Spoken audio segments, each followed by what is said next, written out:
नमस्कार।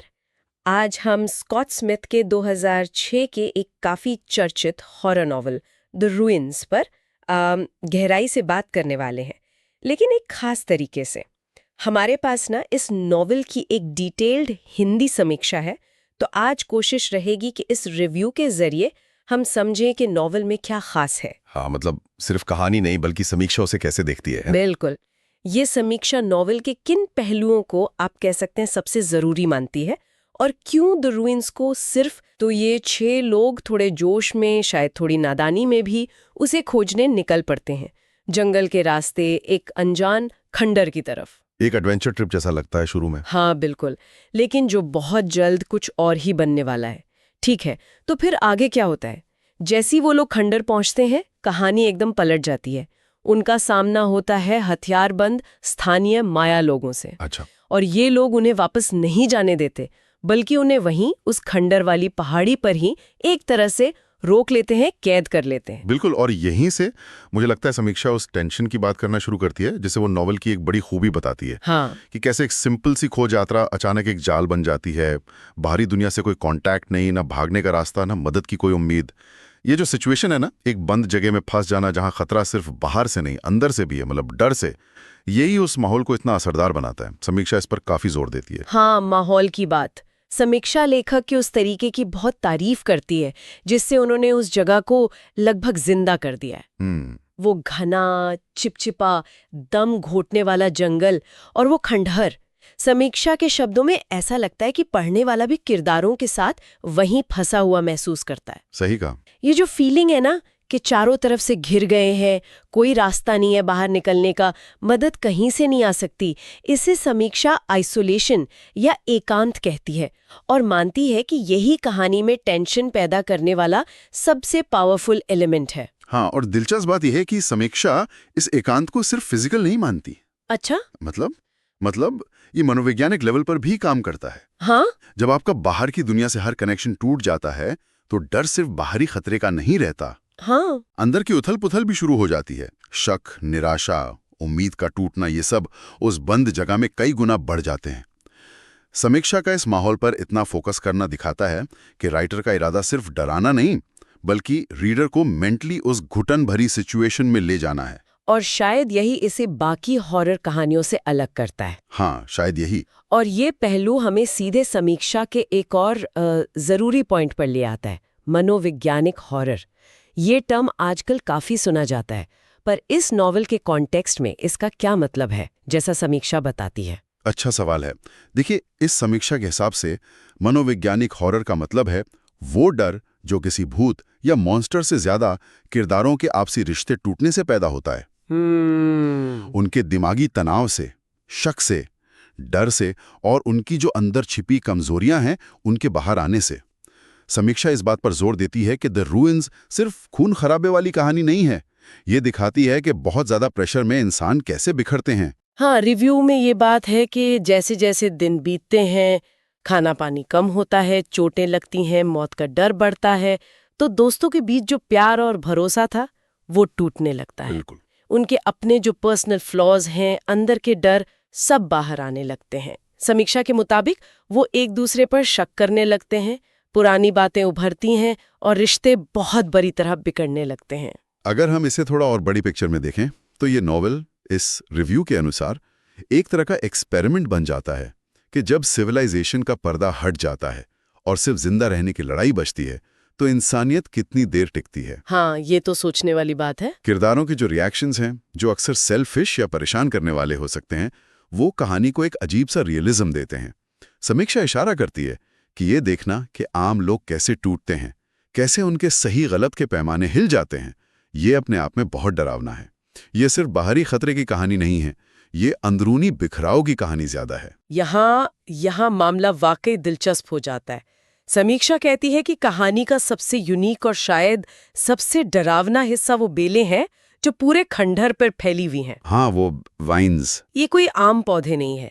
रिव्यू के हिसाब से ये सिर्फ मांसाहारी नहीं है, बल्कि इनमें एक तरह की चालाकी, एक शैतानी इंटेलिजेंस भी है। अच्छा। इंटेलिजेंस। हाँ। ये बात मुझे सबसे ज्यादा चौंकाने वाली लगी।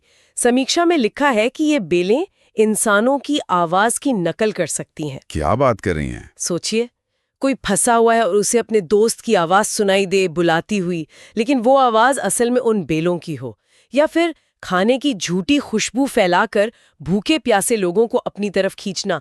ये कितना भयानक साइकोलॉजिकल खेल है। बिल्कुल, ये प्रकृति को एक बिल्कुल नए और ज्यादा डरावने रूप में दिखाता है। हाँ। हम नेचर को अक्सर या तो सुंदर मानते हैं या फिर उदासीन, जैसे भूकंप या तूफान, बिना किसी इरादे के। सही। लेकिन यहाँ इस समीक्षा के मुताबिक नेचर का एक हिस्सा एक्टिवली दुश्मन है, सोचने और प्लान बनाने में सक्षम है। ये कोई ट्रेडिशनल मॉन्स्टर नहीं है जिसके नियम हमें पता हों। समीक्षा इसे इवॉल्विंग थ्रेट कहती है, मतलब एक ऐसा खतरा जो शायद लगातार सीख रहा है, अपने शिकार को फंसाने के बेहतर तरीके निकाल रहा है। तो क्या समीक्षा ये मानती है कि ये बेलें सचमुच सोच रही हैं, या ये सिर्फ एक कहने का तरीका है कि वो कितनी खतरनाक हैं? समीक्षा की भाषा से तो ऐसा लगता है कि वो इसे लिटरली ले रही है, कि इन बेलों में एक तरह की बुद्धि है, चाहे वो इंसानी बुद्धि जैसी ना हो। और यही विचार पारंपरिक हॉरर की सीमाएं तोड़ता है। ये सवाल उठाता है कि क्या हमारे आसपास की दुनिया का कोई हिस्सा, जिसे हम बेजान या सिंपल समझते हैं, वो सचेत होकर हमारे खिलाफ हो सकता है? ये सिर्फ फिजिकल डर नहीं है, ये हमारे एग्जिस्टेंस से जुड़ा डर पैदा करता है। यही बात रिव्यू के हिसाब से इस नॉवल को खास बनाती है। समीक्षा में नॉवल की पेसिंग, मतलब रफ्तार और किरदारों पर भी बात हुई है। बताया गया है कि कुछ रीडर्स को शुरुआत थोड़ी धीमी लग सकती है। हाँ, शुरू के कुछ हिस्से शायद कैरेक्टर डेवलपमेंट और उनकी जर्नी पर फोकस करते हैं। बिल्कुल, उनके आपसी रिश्ते, उनकी बैक स्टोरी, मेक्सिको तक की यात्रा, इन सब पर ज्यादा ध्यान है। लेकिन समीक्षा ये भरोसा भी दिलाती है कि एक बार जब किरदार खंडहर पहुंचकर फंस जाते हैं तो कहानी एकदम रफ्तार पकड़ लेती है और फिर अंत तक टेंशन और डर बना रहता है, कोई राहत नहीं मिलती। मतलब ग्रिपिंग हो जाती है बाद में। हाँ, किरदारों के बारे में एक और दिलचस्प बात है रिव्यू में। ये माना गया है कि रीडर शायद इन किरदारों को बहुत पसंद न करें। अच्छा, अनलाइकेबल कैरेक्टर्स। हाँ, वो थोड़े सेल्फिश हो सकते हैं, उनमें कमियां हो सकती हैं। तो क्या समीक्षा इसे नॉवल की कमजोरी मानती है? नहीं, देखिए, दिलचस्प बात यह है कि समीक्षा इसे एक तरह से नॉवल की ताकत के रूप में देखती है।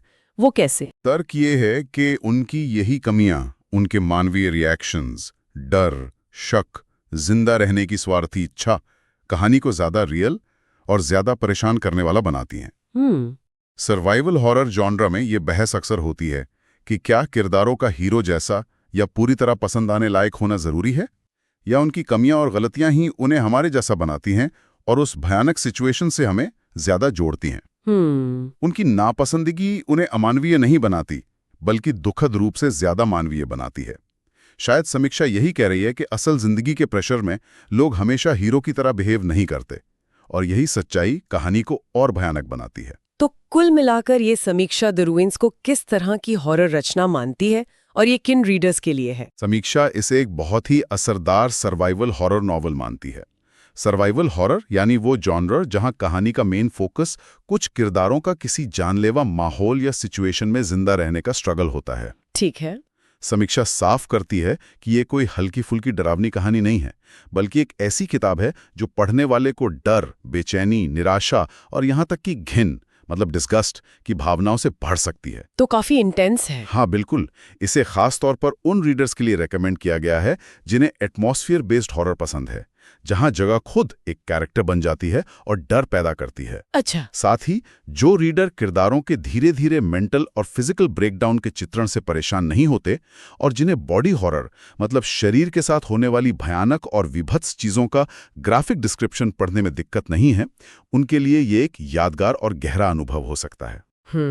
समीक्षा का टोन बताता है कि ये नॉवल अपने मकसद में पूरी तरह कामयाब है, रीडर को अंदर तक डराना और अनकंफर्टेबल करना। तो इस सब का मतलब क्या निकलता है? इस पूरी बातचीत से, इस समीक्षा के विश्लेषण से क्या मुख्य बातें सामने आती हैं? मेरे लिए तो सबसे बड़ी बात यह है कि द रूइंस इस रिव्यू के नजरिए से देखने पर सिर्फ एक मॉन्स्टर कहानी नहीं है। हाँ, ये इंसानी साइकोलॉजी का एक बहुत क्रूर अध्ययन है, जब उसे हद से ज्यादा प्रेशर और निराशा में डाल दिया जाता है।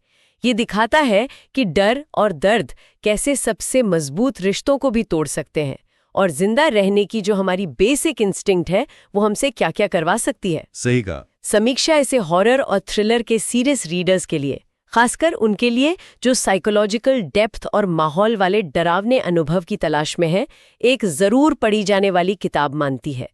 ये उन किताबों में से लगती है जो आपको हिलाकर रख दे और पढ़ने के काफी समय बाद तक आपके दिमाग में घूमती रहे। बिल्कुल। और इस कहानी और समीक्षा पर सोचते हुए ना, एक विचार मन में अटक जाता है जो शायद नॉर्मल हॉरर डिस्कशन से थोड़ा अलग है। क्या? हम प्रकृति को, नेचर को अक्सर एक पैसिव बैकग्राउंड मानते हैं, या तो खूबसूरत या कभी-कभी खतरनाक, लेकिन बिना किसी इरादे के, जैसे मौसम। हाँ, आमतौर पे तो यही सोचते हैं। लेकिन ये नॉवल और ये समीक्षा जिस तरह से उन बेलों को दिखाती है, वो एक बहुत परेशान करने वाला सवाल खड़ा करती है। क्या हो अगर हमारे आसपास की दुनिया का कोई हिस्सा, जिसे हम बेजान या सिंपल मानते आए हैं, असल में सचेत हो जाए, कॉन्शियस हो जाए। ओह, अगर उसमें इरादा आ जाए, प्लान बनाने की एबिलिटी आ जाए, और वो इरादा इंसानों के खिलाफ हो। ये सोचना कि नेचर का एक हिस्सा जानबूझकर, सोच समझकर हमारा शिकार कर सकता है। ये तो बहुत ही डरावना विचार है। हाँ, ये विचार अपने आप में कितना मौलिक रूप से बेचैन करने वाला है। ये सिर्फ बाहर के खतरे की बात नहीं, ये हमारे आसपास की पूरी दुनिया पर हमारे भरोसे को हिला देने वाला विचार है। इस पॉसिबिलिटी पर सोचने के लिए हम इसे यहीं छोड़ते हैं।